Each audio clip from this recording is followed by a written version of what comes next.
Olá, sejam bem-vindos. A gente vai fazer mais uma aula de teoria do yoga. A gente vai dar continuidade aqui no módulo 8 e agora a gente vai falar sobre pranayamas. Lembrando que o módulo 8 ele é dedicado ao estudo dos bandhas, que são as nossas chaves energéticas. A gente estudou um pouco de pranavayas, onde o prana fica dentro do nosso corpo. A gente estudou algumas posturas meditativas e observou essa ideia de que existe algo além do corpo. A gente usa o nosso corpo para alcançar um aspecto mais sutil dentro da gente. E é sobre essa ótica de pensamento yogi que a gente vai seguir. A gente estudou, se você ainda não pegou o que é o bandha, que são os pranavayas, que a gente estudou nas aulas passadas, então antes dessa aula agora, que é a quarta, tem mais 3 aulas. Nessas 3 aulas eu explico com detalhamento o que são pranavayas. É importante porque a gente vai fazendo ganchos para a gente fazer uma construção de conhecimento. E nesses ganchos, os pranavayas são importantes, os bandhas são mais importantes ainda, porque já pega uma parte bem empírica, né, bem física, a gente fala de posturas, a gente fala de técnicas. E agora a gente vai fazer uma introdução, como que o pranayama ao longo das eras, ao longo do tempo, foi tomando a face que ele tem hoje, né? E a gente vê que aqui a gente vai fazer a introdução, né? Aqui a palavra pranayama é uma palavra em sânscrito, que é a língua do yoga. Ela refere-se que prana significa aquilo que está infinitamente em todo lugar. Não quer dizer que o prana é apenas o ar. Aqui no ar existe um prana em abundância. A gente observa isso muito claramente, por exemplo, quando a gente está em uma cidade que tem muita poluição, e a qualidade do ar é uma qualidade inferior a um lugar onde, por exemplo, a gente está no meio da floresta.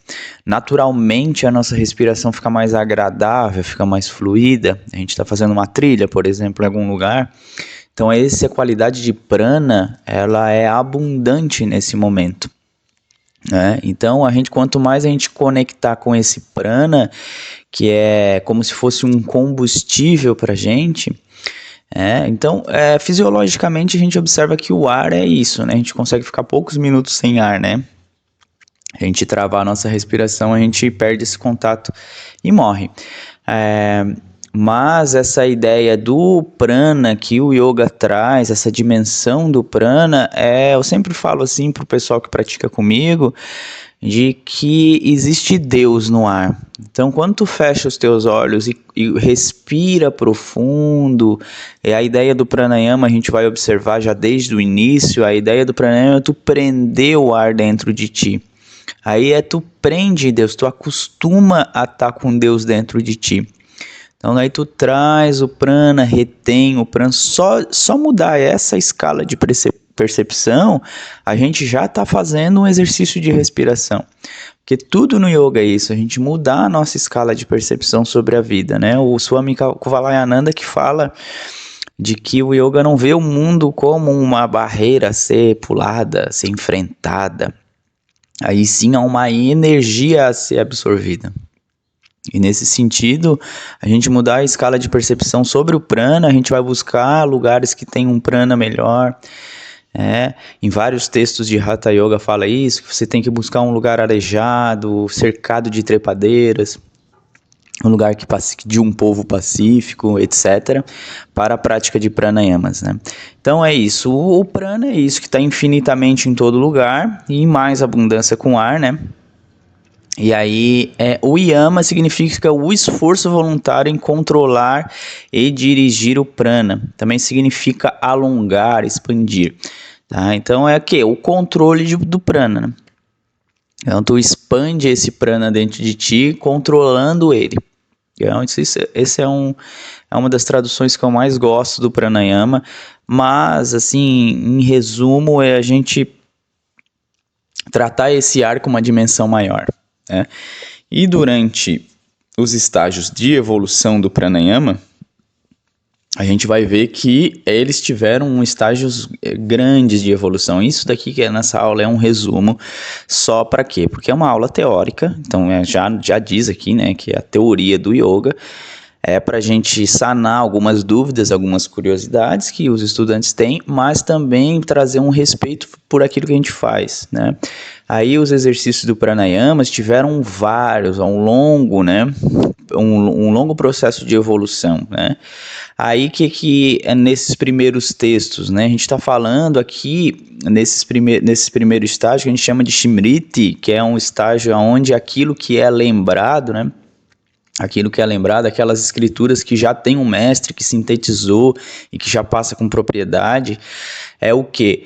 É que nesse primeiro estágio a gente observa que também uma datação, a gente faz uma datação ali entre 800 até 200 antes de Cristo, esse período que a gente vai falar, por enquanto, esses textos falam do seguinte, esse texto fica claro que a palavra pranayama era aplicada a antara kumbhaka, retenção consciente após a inalação, aquilo que a gente estava falando lá no início, de que a respiração acontece e tu prende a respiração, porque a ideia da respiração que eles tinham era essa, de respirar, e vocês vão ver que isso vai se transformar em uma maneira de que trazer mantras associados à respiração, e a gente vai fazer com que a nossa mente, que é mais linear, comece a se entregar a esse processo divino, que é um processo de inspirar, trazer o ar, essa energia tão pura para dentro da gente, prender,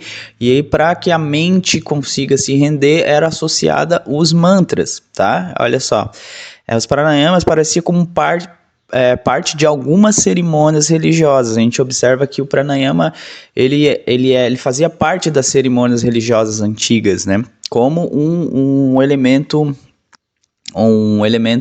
fundamental para que isso aconteça, né? A gente vê aqui nesse manuscrito aqui, que é desse nome tão difícil de falar, que é Ashvalayanash Rauta Sutra. Esse manuscrito ele fala sobre a gente fazer esse processo de inspirar, né, e reter a respiração e fazer com que a gente entoe mentalmente alguns mantras. Dentre eles está o mantra Om e o famoso Gayatri Mantra, né, que é o Gayatri Mantra que é um dos mantras védicos mais antigos, né, e aí ficou famoso, né, até hoje a gente canta muito o Gayatri Mantra. E a ideia principal, não existia a maneira de como fazer, a técnica como se faz, existia apenas a ideia de reter o prana, não existia uma maneira como a gente vê hoje, né? A gente faz, por exemplo, Nadi Shodhana, né, dentre outros pranayamas. Nesses textos antigos, o que se dizia é que você respirar, reter o ar por alguns tempos, né, existe uma determinada forma de contagem, que a gente não vai adentrar aqui agora, porque senão vai ficar muito longo e também não é o caso. Então era a ideia reter nessa contagem, entoar o Gayatri Mantra ou o Mantra Om ou outros mantras védicos e depois soltar a respiração. Mas o foco, o cerne disso era isso, era de tu entoar aquilo e reter, tá? Aqui a gente observa esse período que eu estava falando para vocês, que é o Smriti, né, de 5 a 8 antes de Cristo, né, alcançou uma posição independente ao ato religioso também, né, porque a gente vê aqui no Código de Manu que prescreve o pranayamas como a eliminação da morbidez dos sentidos, comparando a ação da fornalha que remove as impurezas do minério. Então o Código de Manu é aquele código que é um código bem famoso na Índia, né, ali basicamente é desse século aqui, antes de Cristo, né, 5 antes de Cristo. Esse código ele fala também, além dessa ideia religiosa, que tem em diversos outros textos anteriores ao Código de Manu, a gente observa que existe uma ideia já que também o pranayama já vai começar a fazer essa emancipação desse ato religioso. Nesse ato religioso que se fazia nos tempos antigos, aí vai começar a atravessar, vai começar a passar as eras e a gente vai observar isso. Que, por exemplo, no segundo estágio que a gente vai ver aqui agora, no segundo estágio, a gente vai observar que é uma era purânica, a gente observa que é aqui de 500 a 1300 depois de Cristo, então toda aquela era anterior a Cristo ali, a era dos Upanishads, né? Dos Brahmanas, do período védico, o pranayama era basicamente a gente entoar os mantras durante os nossos ritos, né? Os nossos rituais religiosos associados à tradição hindu. Nesse segundo estágio, nessa era purânica, ao invés de, por exemplo, você entoar o Gayatri Mantra, né, que era a divindade do sol, ou até mesmo o mantra Om, ou outros mantras védicos, ganhou-se aqui, apareceu a figura da Trimurti indiana associada a isso. Então você fazia o pranayama, retinha o prana dentro de ti, e nesse momento você manifestava essas energias dentro de ti através da concentração, né? Isso a gente faz o pranayama hoje nas nossas aulas tradicionais de yoga, a gente observa que os pranayamas nos trazem muita concentração, isso a gente tem como claro. E nesse período aqui, a gente observava aqui, por exemplo, que durante a inalação deve-se meditar na figura de Vishnu, que é essa figura central, na altura do umbigo. Durante a retenção do fôlego, dava-se meditar essa imagem de Brahma, que é esse de barbinha aqui no canto, a altura do coração, e durante a exalação, na expiração, deve-se meditar sobre a imagem de Shiva, Mahesha, aqui, né, na altura da cabeça. Então a gente já observa aquela ideia mais animista, vamos usar esse termo assim, que era mais ligada ao sol, aos elementos da natureza, né? O deus Indra, por exemplo, é um deus muito citado nos Vedas, que é o deus dos céus, né? Da tempestade, dos trovões. E nesse momento já dessa era que a gente chama de era purânica, até um pouco antes disso, a gente vai observar que a Trimurti indiana começa a entrar e fazer essa representação simbólica, e aí já com os pontos, né, que a gente viu nas aulas passadas ali, os pranavayus, a gente já começa a ver essa ideia dos pranavayus, né, Samana, Udana e Vyana, né, e todas elas representando, por exemplo, o Samana aqui representando o Vishnu, fazendo uma respiração mais na região do umbigo, né, aqui na região mais alta do coração, o Vyana, e aqui o Shiva, o Udana. Então eles usavam essa representação nas retenções, nos processos de inspiração, essa visualização dessa Trimurti nessa época para fazer esse processo do pranayama, né? Passando, isso aqui é o segundo estágio, a gente já vê uma evolução, já traz a proposta das deidades, né, da Trimurti indiana. E no terceiro estágio, aí sim, agora a gente vai observando esse processo cada vez mais evoluindo que eu falo não é do sentido positivista, né? Não tá ficando melhor, eu tô falando evolução na escala do tempo, tá? Porque dá pra gente fazer esse pranayama, inclusive eu vou fazer uma aula prática de fazer com todos os tipos de pranayama, a gente inspirar, reter e cantar o Gayatri, a gente fazer a respiração, desculpa, concentrando na Trimurti indiana, e nesse terceiro estágio aqui, ela deveria ser obrigatória acompanhando por Gayatri ou por outros mantras de meditação Vishnu ou Mahesha, né? No período do Smriti, né, deveria ser acompanhado do Gayatri, que eu falei ali anteriormente, que é o primeiro estágio. Depois a gente viu lá no segundo estágio, que era da Trimurti, né, que é o Brahma, Vishnu e Shiva. Então o pranayama deveria obrigatoriamente, ou na maioria das vezes, ser acompanhada disso. Já era um consenso na época que os pranayamas falassem pranayamas, era isso. E nesse terceiro estágio, gente, a gente vai observar que apenas uma recitação mental do pranava foi mantida, enquanto a parte restante foi abandonada. Essa alteração foi provavelmente devido à influência de Patanjali. Patanjali é aquele filósofo que inaugurou o yoga clássico ali, ele está entre o século 4 e 5 depois de Cristo. E o que é o Pranava, gente? Pranava é uma das maneiras de falar o mantra Om. Então, durante essa época, todos aqueles mantras, o Gayatri, tu fazer aquela proposta já associada às deidades, essa época clássica, a maneira de fazer o pranayama continuou basicamente a mesma, ganhou alguns aspectos um pouco mais didáticos. O Patanjali vai falar sobre Puraka e Rechakra, né, que é o ato de inspirar, o ato de expirar, coisas que não apareciam um pouco nos textos antigos, mas a essência disso é tu prender o prana dentro de ti. Nesses primeiros textos, até essa fase clássica que a gente está vendo aqui, que dá início no terceiro estágio, a gente observa que o importante é tu inspirar e reter. Inspirar e reter. E no quarto estágio, que é o quarto, onde a figura do Patanjali ela é uma figura central, né, no Ashtanga Yoga, é importante o passo para avançar nos estágios mais sutis do Ashtanga Yoga, reeducando os sentidos. O pranayama, elimina os agentes tamas e rajas que obscurecem a luz espiritual. Então, na busca do equilíbrio interno, capaz de chegar aos estágios mais elevados de absorção, tá? Que acontece com essa parte do pranayama? Porque aqui no Ashtanga Yoga, que é o yoga clássico, a gente tem um módulo só de yoga clássico, né?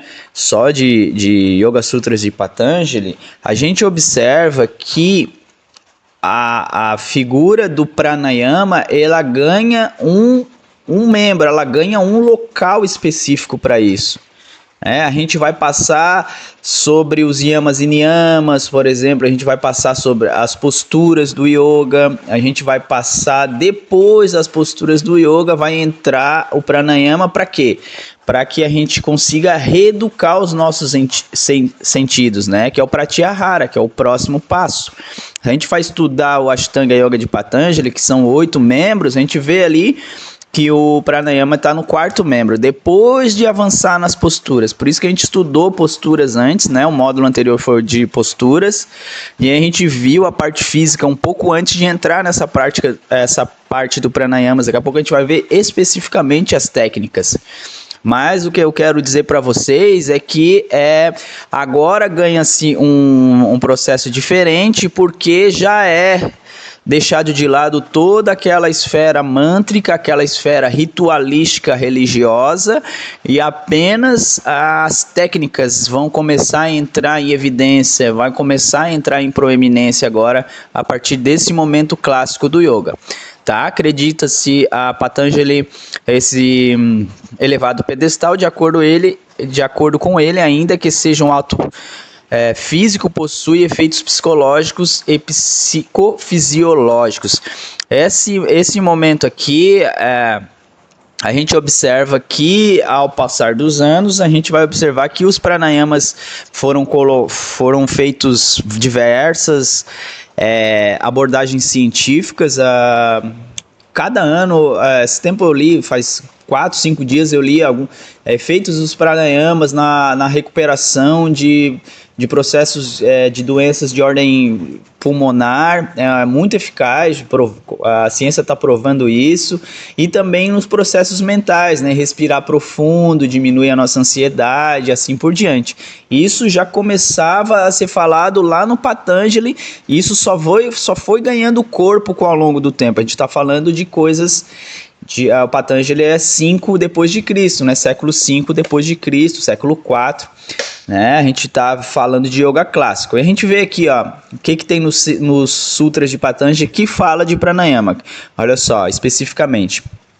Tendo isso realizado, né, tendo as posturas sendo realizadas, né, que ele falou anteriormente de posturas, né, deve haver pranayama ou controle da respiração, que é a criação de um intervalo entre a inspiração e a expiração. Então ele deixou bem claro aquilo que os textos antigos falavam, né? Só não falavam assim explicitamente, só falava que existia tu deveria inspirar e prender. Mas Patanjali colocou isso, até porque Patanjali foi o sintetizador do yoga, aquele que resolveu explicar o yoga mais minuciosamente, né? E é aqui no capítulo 2, verso 50, o intervalo é regulado por lugar, tempo e número e é profundo e silencioso. Então ele já dá uma dica de como que faz. No verso 51 como o intervalo não é acompanhado por inspiração nem expiração, então ele é um estado avançado de controle de respiração. Então quanto mais a gente controla a nossa respiração, mais a gente controla os nossos estados mentais. No intervalo surge uma clareza de percepção. É muito importante para a gente avançar nos nossos estados mais sutis, né? Aqui a gente vai observar o quinto estágio e o último para a gente encerrar, que daí a gente já está falando de Hatha Yoga, a gente já está falando uma coisa bem próxima a gente, tá?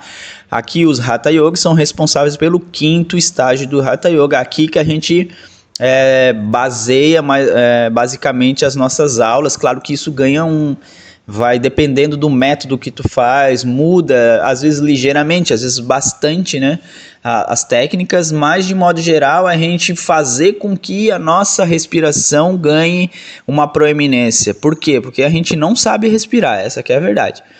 Quando a gente começa a respirar conscientemente, começa a expandir o nosso corpo, a gente vai observando que existe uma mudança fisiológica, porque a musculatura do nosso tórax é uma musculatura que exige também um certo cuidado, porque senão a gente vai respirar, a gente vai observar que a respiração não vai fluir, porque a gente não tem músculo capacitado para que essa respiração flua, né? E aí quanto mais a gente expande e começa a trabalhar essa musculatura através dos exercícios, que agora ganha um exercício, agora ganha um método de fazer para que tu consiga expandir cada vez mais e cada vez botar mais prana dentro de ti. Nesse quinto estágio, a diferença central é essa, que existem técnicas específicas. Nos outros anteriores a gente viu que era só prender a respiração. Aqui não, aqui por exemplo, aqui ele está fazendo, esse aqui é um desenho do texto Hatha Yoga Pradipika, ele está fazendo na Dishodhana, né, que é aquele polarização da respiração, tá? E aí, para encerrar, o Hatha Yoga evolui o Pranayama no processo de condicionamento respiratório, como eu falei para vocês.